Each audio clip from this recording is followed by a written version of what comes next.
So there's a variety of things, and the lactate threshold arena has really expanded in recent years.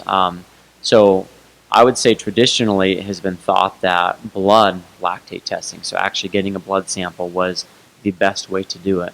But with a variety of other protocols that have kind of arisen over the last number of years, when I say protocols, different types of things that anyone could do without being in a lab necessarily, having access to blood lactate testing. I don't necessarily know if it would be fair to say that's the best anymore. Certainly, if you want to see where blood lactate's at and what's going on, yeah, you're going to have to measure the blood. But what are the implications of those results? I think that's what's changing kind of the sphere of lactate threshold testing. In particular, very traditional thought, when the term lactate threshold was coined, it was basically supposed to imply how hard could someone exercise for an hour. So if someone was to go out for a run, what's the fastest they could run for an hour?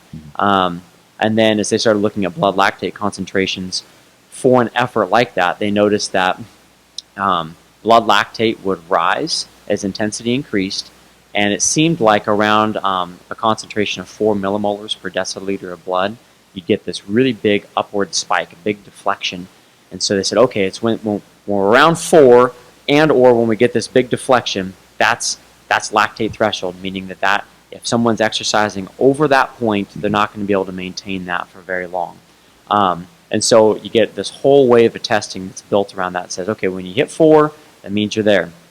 And then you've got to have some training recommendations from those results. So a lot of the research, well, let me say this differently, a lot of the coaching strategies you have seen have been train at lactate threshold if you want to improve lactate threshold. Well, now we're starting to see that maybe there's some different testing protocols that are more accurate. For instance, if you were to do a really standard ramped protocol, kind of like you described, just keep increasing the intensity, stage by stage until you get that upward deflection. Well, sometimes it's difficult, depending on the protocol, to say, was it this stage of exercise that elicited the big spike, and could they maintain that for a really long time? Or is it the cumulative exhaustion of the tests that we're seeing here?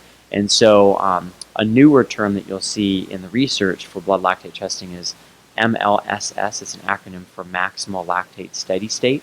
And basically, if you were to take someone, do a very standard blood lactate test, ramp them up till you get the upward deflection, that kind of narrows your wattage range, so you can figure out, say on a bike, what workload should we try to target for an MLSS test, or it might be the speed on the treadmill that you're shooting for.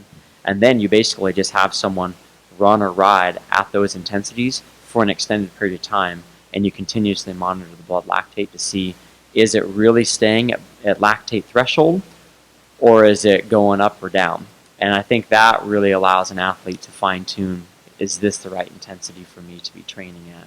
Now, with that being said, there's a recent review that came out in the literature that really called into question this training recommendation for lactate threshold. If someone wants to improve lactate threshold, the preponderance, I think, of coaching has said, train at lactate threshold. But really, when you look at the literature, I wouldn't say there's a preponderance of evidence that says that is the way to do it. In fact, there's a lot of articles that have shown lactate threshold to be improved with kind of base work, the really low intensity, sustained types of riding and running people do in the off season. Certainly, training at lactate threshold has been shown to be effective. And more recently, kind of the big trend in our area is the high intensity interval training. And they've found some pretty impressive increases in lactate threshold with that. So I guess the name of the game is there's a lot of ways you can improve lactate threshold, and now there's more ways of testing lactate threshold, whether it's with blood or out there on the road. So in the past, people have gone up to that 4 number, and the tester said, okay, you can keep on going if you want to, but we're not going to get any better results out of this, so you've hit your spot. Whereas now they're saying, maybe we'll let the person go a little bit longer and see if there is any variation in lactate. Yeah, I'd say, well, at least with the testing I'm familiar with, oftentimes I think you get up to that 4 mark and you still wanted to let them go further to make sure that you saw that upward deflection as well.